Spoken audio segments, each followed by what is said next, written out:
When Bioshock Infinite launched in 2013, it was a critical and commercial hit. Beautiful, bold, politically charged and loaded with action, but for fans of the original Bioshock and its direct sequel, something felt off. The question isn't whether Bioshock Infinite is a good game, it is. The real question is, why does it feel so different from its predecessors, and why, despite all of its ambition, does it lose the soul that made Bioshock 1 and 2 unforgettable? Let's begin with the setting. So, obviously Rapture, oppressive, claustrophobic, decaying. It was dark, dangerous, full of secrets, every flickering light, shattered mirror told a story. Columbia, on the other hand, is bright, beautiful and alive. Sunlight pours through stained glass, citizens sing and dance. It's America through a mythologized lens until you pull back the curtain. Columbia's horror is ideological, racism, nationalism, religious extremism, but it's hidden beneath the spectacle. Rapture's horror is physical, visceral. Splicers shriek in the dark, Big Daddies thunder through the halls. In Rapture you felt the danger, but in Columbia you often watched it unfold.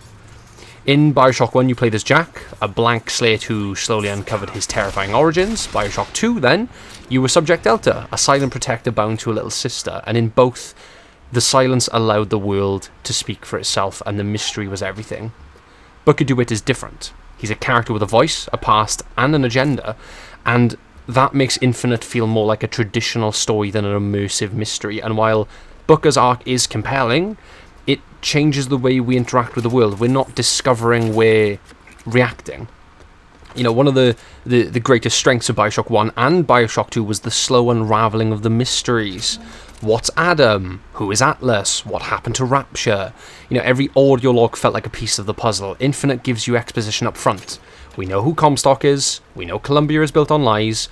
The game isn't interested in mystery so much as revelation. It wants to shock you with twists, not lure you deeper into its depths. And that shift from atmospheric unease to narrative spectacle is a key reason that Infinite feels different. It's less about discovery and more just about plot. So, looking at some characters, Elizabeth, she's a brilliant character, right? Reactive, intelligent, she's charming, and the dynamic between her and Booker carries much of the game's emotional weight. But she's also then a part of what makes Infinite's, it makes it feel gamier. The companion system, while well executed, is a far cry from the isolation of Rapture. You're never truly alone. And the world is designed around her presence, which means it often bends towards storytelling convenience. In Rapture, you were alone, desperate, always a little on edge. In Columbia, Elizabeth is always there with a lockpick. You're nearly dead? Health kit. Running out of ammo? Yeah. So helpful? Absolutely. Atmospheric? Not so much. And then there's the gameplay. So Infinite's the most mechanically advanced game in the series. Better aiming, tighter gunplay, and skyhook traversal. But is it more fun? That's debatable. Bioshock 1, and 2 again, combat was slower, methodical, strategic. You had to manage resources, set traps, switch plasmids, conserve ammo. Encounters were often puzzles in disguise, but yet in Infinite, combat's bombastic. Enemies rush you, you have fewer weapon slots, plasmids have now become vigors. Fun, but less impactful. It's more of a shooter now, less of an immersive sim, and that shift again changes how the world feels. It's louder, faster, but less intimate. Bioshock 2 especially had refined systems, dual-wielding plasmids and weapons, big sister fights, deep hacking mechanics. Infinite strips much of that away for the sake of momentum. Now, of course, no Bioshock game is, complete without its soundtrack, and Gary Scheinman returned to score Infinite as well, and the result is stunning. Soaring violins, haunting pianos, incredible diegetic music like barbershop covers of 1980s hits.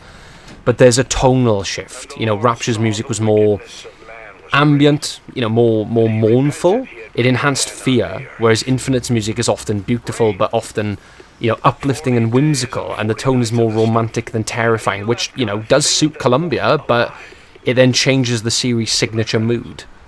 And, Infinite's bursting with themes, religion, American exceptionalism, quantum theory, fate, racism. It's ambitious, but sometimes overwhelmingly so.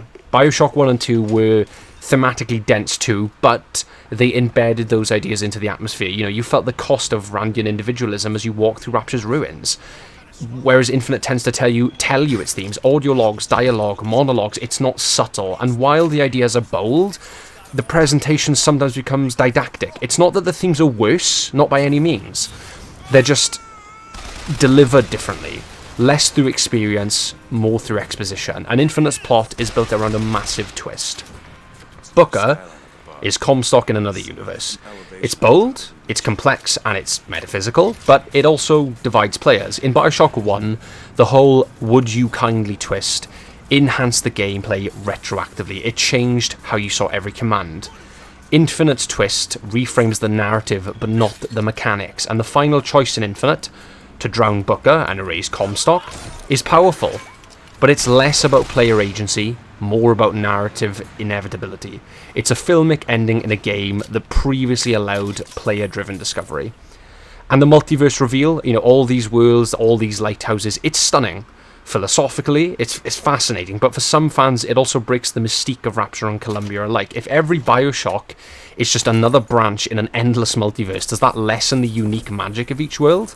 I mean, that's up to you, but some see it as an expansion and others see it as a dilution. And let's not forget, Bioshock Infinite is a great game, right?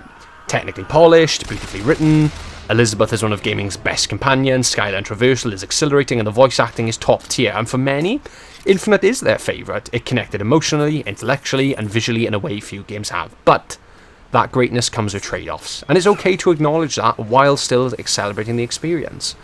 Infinite helped redefine what a narrative shooter could be. It inspired debate, analysis, and admiration, but it also signaled a shift away from immersive sim routes towards more cinematic design. So of course some fans miss the old Bioshock formula, and then others embrace the evolution, and that tension is what makes Infinite so worth discussing. Bioshock Infinite is a masterpiece in its own right. A brave, flawed, breathtaking experience, but in pursuing grandeur, it gave up some of the elements that made Bioshock 1 and 2 timeless. The tension, the mystery, and the quiet dread. There's beauty in both. In the shattered corridors of Rapture, the golden clouds of Columbia, but sometimes the magic of a world lies in what it doesn't say, in what it lets you feel. And on that level, Infinite may have lost something, even as it reached for everything. Thanks for watching. Would you kindly subscribe?